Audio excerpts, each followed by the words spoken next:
Okay, Garrett, we'll go straight to questions. We'll start here on the second row on the aisle. Hi, Abby Williams, OU Nightly from Norman. For a team like Oklahoma, getting to play in Tiger Stadium for the first time, how would you kind of describe that experience? Yeah, there's no experience like Tiger Stadium at night. Death Valley at night is unlike anything in college football. But I think OU and Texas both, they've already played in games at big stages. So, I don't think it's going to be anything new to them. But I will say that Death Valley is something special. Fifth row on the right. Andre Champagne, WAB TV. Garrett, even though you lose Malik and Brian, can you speak to the depth of the receiving room and how being deep in that room might help to y'all advantage in situational football? Yeah, I think our receiver group as a unit, they've really stepped up. They understand the standard that they're going to be held to being a receiver, at LSU. Obviously we just had 2 first-round draft picks and 2 first-rounders, in the past couple of years with Jets and Jamar, and you look at the history of LSU receivers, it's special. So there's a standard that you're held to, playing receiver at LSU, and I think our entire room and our entire unit, they accept that, and they view it as a challenge. They view it as their opportunity to be that guy now. I think they've all stepped up really, really big this offseason into those shoes. Right side, front row. Mason Young, Tulsa World. Garrett, a lot of quarterbacks from this league were at the Manning Academy together recently.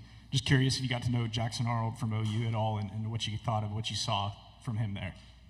Yeah, I got to spend a lot of time with Jackson, actually. I really like him a lot as an individual. And as a player, he's very talented. I think he's going to excel this year. I think he's going to do a really, really good job for OU, and I'm excited to watch him. Front row. Michael Cobble, WBRZ TV in Baton Rouge. I think we all expect Chris and Kyron to have big years, but who are some of those next, group receivers that we should really expect to see things from? Yeah, I think CJ and Xavion Thomas, Aaron Anderson, Kyle Parker. I think that whole group of guys, they're all very talented, and I think they're all going to do very special things. So, on the aisle, and then pass it forward. Dan Peck, ESPN 106.7 in Auburn. Garrett, it's an era where quarterbacks tend to move around, especially when they're not receiving playing time. You've been waiting your turn at LSU these last couple of years as Jaden Daniels had his outstanding career. Can you talk about the temptation to leave for somewhere else where you would have been receiving playing time the last couple of years, and the factors that led you to stay and represent LSU here?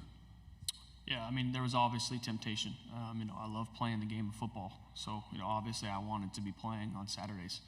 But what kept me to stay was I felt like when I was making my decision out of high school where to go to school, I felt like there was a lot of prayer involved, and God brought me to LSU for a reason. And I did not feel like it was my time and to just pack up and leave. I felt like it was my duty to just keep my head down and trust into His timing and just work. I know God's timing is always right. Sometimes we want things right away, and that's not how it's supposed to be. So, hopefully it'll pay off in the long run. So I would say I just, felt like I had to trust in Him and keep my head down. Front row. AP Stidham, AP and Kelly, as we see at syndicated radio. Garrett, what have you done this summer to concentrate on getting better, and what did you learn at the Manning Passing Academy? I had a chance to visit. Yeah, I think the biggest thing for me this offseason has just been building relationships with my teammates, spending more time with them out, not just in the building, but also outside the building.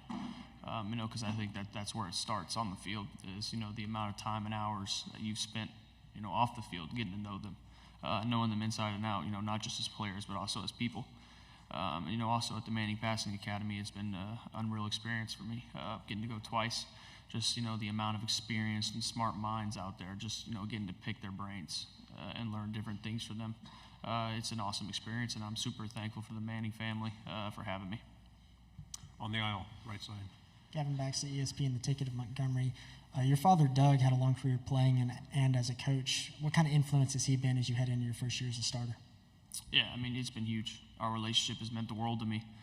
Just having, him to be able to, give feedback and bounce different ideas off of has been, unreal. He was able to accomplish everything that I dream of accomplishing. And so getting to have somebody like that in my life who can, guide me, I guess you could say that way, it's special, and I'm very, very thankful for our relationship. Front row. Eric Bailey with Tulsa World. Being the newcomer, what are your perceptions of Oklahoma? What do you know about Oklahoma and its history? Yeah, I know that Oklahoma was a very storied program. Just being a fan of college football growing up, getting to watch different things. I was a big fan of Baker Mayfield, getting to watch him play and the talent that he had.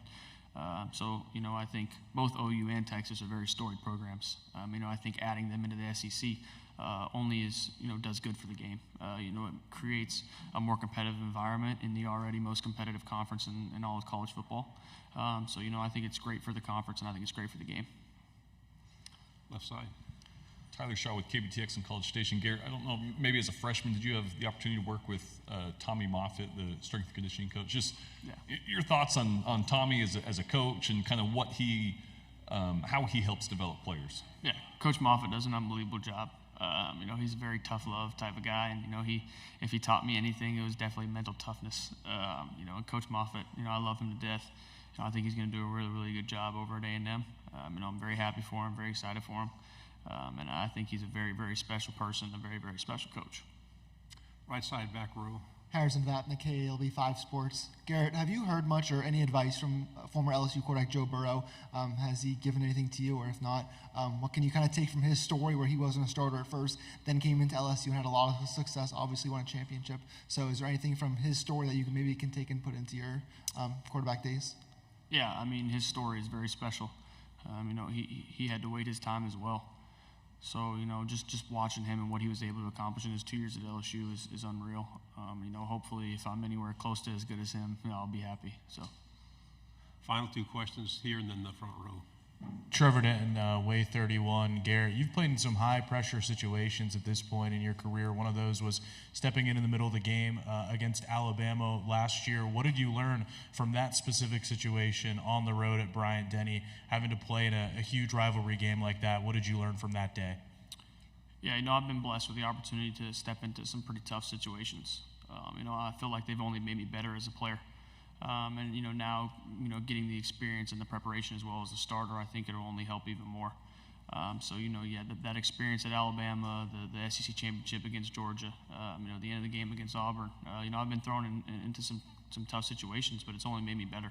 And I wouldn't trade it for the world. And even the times when I failed, just learning from them, and hopefully, just continuing as always to just try and push to be better.